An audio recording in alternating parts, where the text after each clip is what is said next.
Yes, hello there, welcome back to another episode of the situational comedy that is Thames FC, isn't it? Yeah, not for a while. One day. That's the dream, to be on the BBC. BBC 2, probably. To start off with, then we'll move over to 1. Football Manager and Me. That's the title. Just need someone to fund it, write it, produce it, direct it. If only there was somebody.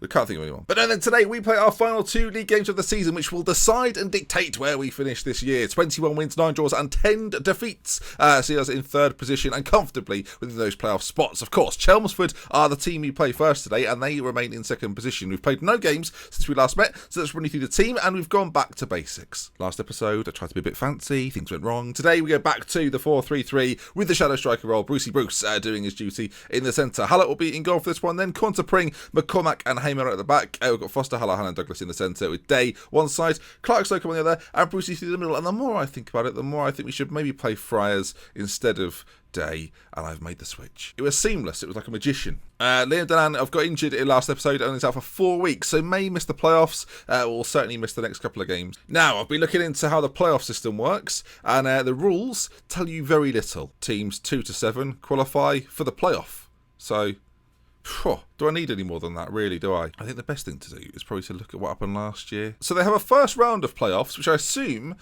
takes place between the teams that finish in the bottom 4 places of the 6 available playoff spots. And then they face the next... I've messed that up. But let's just see then. So it's Maidstone and Welling. Now, if we're right in that, they didn't take part in the first round. Maidstone and Welling, no. Second round semi-final? Yes, both won their games and then actually face each other in the final. So finishing in those top 2 places is pivotal. We all will need really is a point, maybe 2, to confirm that. So let's get that job done then and kick things off against Chelmsford. This could get a little bit tense if we don't win this game against Chelmsford. They're a decent side. This is by no means a guaranteed victory. It's not even a guaranteed draw. There's no guarantees in football. That's why we love it. I don't know what this was. Little jig. Go on. Okay then, Thames versus Chelmsford in today's game. This should be good. Brucey, this is all on you, mate, really. You've got a big job to do there. Make sure you score. Mark Miles is on the bench. Yesterday we didn't have enough strikers, so I'm changing that around a bit. Well then, lads, let's do the job then, shall we? Let's go Scottish for some reason. Reeves and Coyle up front. This is their main man, apparently. Only 9 finishing, so I'll probably score 4. Quick, though. He's dangerous. He's deadly. I certainly say Chelmsford come into this 11th in the form table. We're 6th. Let's show them why. Oh, that's quite aggressive. All right then. Largely the pressure is off. Oh, a normal size pitch. Blimey. Okay. After yesterday's travesty, it was a double square pitch, which I think it's the worst kind of episode in many ways. 20 minutes gone, and we've seen little to nothing. We'll see if anything actually happens. Top of the table clash. I mean, everyone's enjoying this, aren't they? I will say, we recently had a fan day, which got over 300 people turn up, which then said, oh, because you've had a good fan day, what might happen now is you'll have a few more people turning up on average. So hopefully, if we could just keep doing fan days, that'd be good. I think we won the game. It was the 3-0 win, actually, I think, was the fan day. We had... about 4 or so games ago. Maybe more fan days are what we need. As the ball's played forward to Foster, this could be a first chance of the game. Here's Chelmsford. Oh, Foster flies through, bangs into the back of the net. The attacking midfielder does very, very well. And let's see it in 3 dimensions. I mean, Foster, you see, picks it up there, plays it into Douglas, and then it goes into Brucey, whose hold-up play is perfect. Foster, with the advanced run, the number 8 charges through the centre, and then bashes it straight through the goalkeeper, really, into the back of the net. 1-0, Thames lead. But the reason I mention it is I kind of want to see if we've got an attendance over 300, sort of on the regular these days, because we've been hitting sort of the 240 mark as an average. I guess we should take a look. We'll see in just a minute. At half-time, 1-0 looking good. Passionately say you've played well so far. Still room for improvement. There is always room for improvement. That's an easy team talk, if we're being honest. And of course, this will see us leapfrog Chelmsford, which could be, at least for morale, a very good thing. So hopefully we can stay there, and we've got it all to do in the second half. It also means there's no pressure on that last game, and we can kind of not worry about the fact it could go to shit very quickly. I've done a bit of a swear. Sorry, everyone. We've got a corner. If I had a magazine at this point, I'd probably read it. Brucey on that right side. He's offside. So yeah, 302 people turned up, although 84 of those were away fans. So, another chance. We've not seen too many, so we're definitely going to talk over this as Friars plays it back to Conter, and it goes forward to Hallahan, who gives it away. And now a chance maybe for Chelmsford. Coils in on goal with only Hallett to beat, and he whistles it wide. Thank you for missing that. They've made a change as well. This guy, it's more of an instruction than it is a name. B. Harry has come on as Bruce with a free kick from distance. Well, I think he hit the bar, it said there. Either it just went over the bar or he hit the bar. 20 minutes to go. This is one of those games where I have these quite often where I just sort of don't want to make a change, really. The 11 that we've got out there playing well.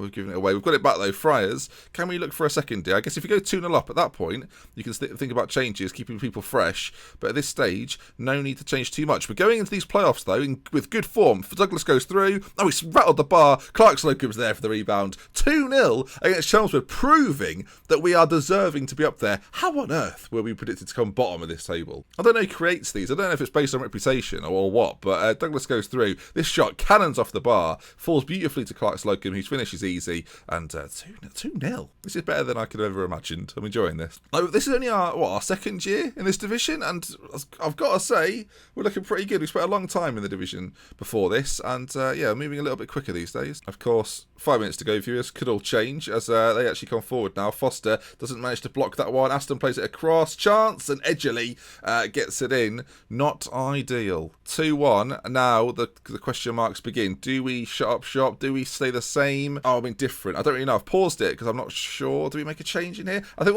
we'll make the central midfielders. We'll put them on support. I do this more often than not, but just didn't do it early enough today, apparently. Keeps the shape, doesn't change too much, and everyone's playing pretty well. No one's having a shocker, so there's no real need to change it. After quite a boring first half, this has come alive a little bit as there's 30 seconds to go. Is there going to be one final chance for Chelmsford, or is this game done and dusted? They're coming forward. Their keeper is very far out, by the way, and that shot is probably going to seal it. It goes well wide, and Thames then will finish in the top 3, which means the playoffs, we don't even have to take part in the first bit, which is perfect. We go straight into the semi-finals, no messing about, passionately say, well done lads, a good win, and it secures that spot for us. Next episode then will be the playoff semi-final, and of course, I don't know if you play 2 legs actually, now we're in sort of the leagues proper. I actually don't know, we should check that out.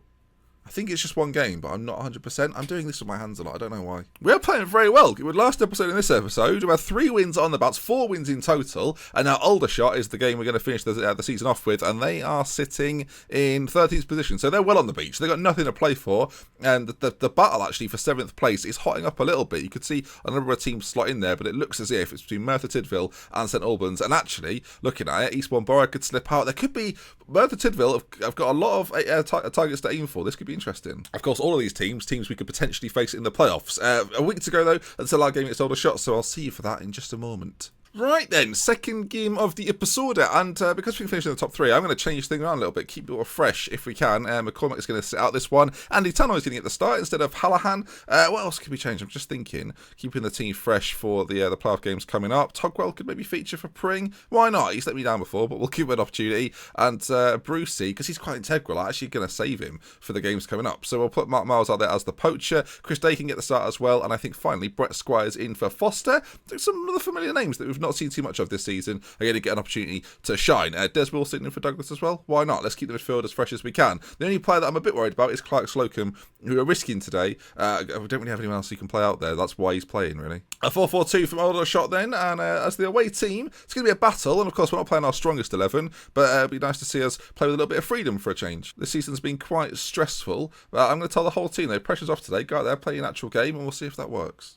We'll see if it works. We'll see if it works. I'm hopeful. And I'm going to keep an eye on what happens in the playoff battle then. All sorts could go on. Every goal could change it. First chance of the game though, and Tannoy plays forward Clark Slocum on this right hand side, pulls it back across, and Day's there to finish it off. 5 minutes in, Chris Day gives us the lead. And these Thames boys, I tell you, this could be 5 wins on the bounce. We are the informed team going into these playoffs, and I'm enjoying it very much. Miles skips the challenge. A little bit fortunate. Tannoy with a fantastic ball out wide though, and Clark Slocum, look at that, ball across. Lovely touch from Squires, and then Day. There we go. Lovely old job. Perfect start. It's such a perfect start. They've got a throw in. 8 minutes gone, and it's time for Aldershot to have a little bit of the ball. It goes in towards Gordon. Great challenge from Togwell, though. Does fantastically to win it off him, and now Wilson can set Squires free, who gives it forward to Miles, who's got loads of space and time, and for the finish as well. 8 minutes gone. 2-0. Thames are on fire. Oh, the Thames are on fire. Squires plays it over the top. Miles is on it like a shot. You've not seen too much of it, but he does this quite a lot. Shoots from distance, just goes for it, and finds the back of the net. Away from home. Perfect. Oh, it's so good. It's such a perfect day. I'm gonna spend it with Miles. Trying to involve all the names. It's such a perfect day. You just keep me hanging on. They've hit the post. Oh, you keep me hanging on. Oh, Chris Day. We could create a song around Chris Day because of those lyrics. As they have potentially a chance. Logan on the edge, plays it to Dodd, who plays it across. Togwell gets it clear. Logan again in loads of time and space, though, and we close that down, and it gives Jones the space to put a ball into the centre. And it's, Sam Roscoe's got the goal. He doesn't deserve it. It's the second goal ever for this team. Actually, he's been out with injury for a long time, and he's come back and he's scored. It's down the bottom there. So, you know what? I'll applaud you. The Thames fans will. I will as well. Yeah, he sort of stumbles. Another highlight straight afterwards. Half an hour gone in the game. We could do with getting our 2-goal advantage back, really. Andy Tannoy plays it up to Miles, and now Brett Squires brings it forward. Finds Clark Slocum, and the two of them, well, they sort of clashed a little bit there. Tannoy back on it, though. Finds a good ball to Squires. He finds Clark Slocum, who plays it across the day. Oh, we couldn't quite do it this time. Day plays forward to Wilson on this left side, and we've got men in the middle towards Miles. Oh, it's fumbled. Oh, and Clark Slocum capitalises, finds the back of the net. Thames 3. He wheels away in jubilation, and yeah, a bit of an error from them. We'll see what happened in 3D, but yeah, it was a good goal from us. Day on that left hand side just chips it forward to Wilson, who's in acres of space, and you can see Clark Slocum, number 11, at the back post will capitalise on a dropped goal. Well, the keeper drops it. It falls into the head of Roscoe, who actually. Did he get their goal? He's their centre-back. What's he doing down the other end? Regardless, it's 3-1, and not long after that goal, another highlight is in our favour. It's Brett Squires this time. Pushes forward. Shot comes in from Brett Squires. Back across. Cleared. But we are putting on so much pressure. Playing really well. So at the halfway mark, it is Thames 3, Aldershot 1, and a fantastic away performance from the boys. Very pleased with the performances. Keep it up, and we march on. I don't think I've enjoyed it this much for a while. This is quite good fun. I say that, I have been enjoying it, but some of the episodes we've had, we just underwhelm. But in the last couple, this has been really good. Hopefully now we don't sort of big ourselves up to the point where we'll let ourselves down quite a lot. As Wilson, though, 49 minutes gone.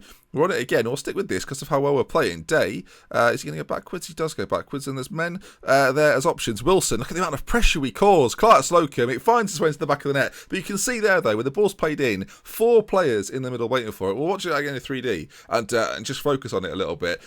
It's very difficult for teams to defend because we play these two attacking central midfielders. In these divisions where I think we are a slightly better side, we always get that option. As Wilson puts that ball in, you can see 3 players at the back. You've got 1 on the edge as well with Day, and Miles, Squires and Clark Slocum all in there, and eventually it's just an overload. The 2 defenders can't deal with it, and it finds the back of the net. Good job, everyone. As long as you've got that one in the middle that sits and dictates, and Andy Tannoy does that pretty well, Hallahan does it especially well, just there's a nice mood going on. Nice mood. It's a good vibe. Corner for them. This will go in. I'm predicting it right away. There it is. Look, just skip this. It's 4-2. If you win a corner and then they show it, never a goal. If it's just a corner, always a goal. It's a system that I'm developing. It's not my system. Andy Tannoy's been booked. I mean, for heaven's sake. 10 minutes left to go, and should we bring a couple of our boys on that we like to see? Fryers is going to come on that side, maybe. Clark Slocum's having such a good game. I'm going to keep him out there. Brucey boy is going to come on for Andy. We'll just slot him in the centre. Hopefully, it's not going to make it. I mean, it's now very attacking. I'm not even going to change it. We're 4-2 up. Let's just go for it. And that looks as if then time's going to be up. Final chance for them. Riley's shot goes over the bar, and Aldershot 2, Thames 4. Great win, and as I say, 5 wins on the bounce, and this then takes us forward to the playoffs. Now, I've got no idea at this stage who we're going to face. It's obviously the 4 teams below us are going to battle off first. I think this is an advantage, though. We get a week-long break. You can see it there. A week until our next game. They play on the Wednesday, so we're going to be a lot fresher than they are, and I rested players as well. I'm playing a blinder here, viewers. I'm playing a bloody blinder. That is going to bring us to the end, though, of today's episode. We'll just check then. Merthyr Tydfil did get in. Oxford City, of course, who were promoted with us a few years ago, have just missed out, and that's going to bring us to the end then. 12 points off the top, but comfortably in second position. Let me know, prediction time in the comment section. How do you think we'll do? Knocked out in the next round, into the final, maybe not quite going up, or will we be promoted? I'm feeling more confident than I ever have before in a promotion. Last time we got into the playoffs, I was not confident. How can you not be, though, when you've seen form like this? I'm just giving Christy Clark Slocum a bit of praise, but the form we've had, look at it there. That was just like, when have you seen me ever do this? Our form towards the end of seasons is usually dreadful. Not this time. 5 wins on the bounce, and you've seen 4 of them as well, which is really good, because you've got to see the boys showcase what they're good at. No mistakes from Hallett recently either. Maybe I shouldn't have said that. Oh, God. If you've enjoyed it, though, do drop a like. If you want to see some more, subscribe to the channel, and we're love with care from me, DoctorBenjy FM. I'll see you again tomorrow. Goodbye. This is good. This is exciting.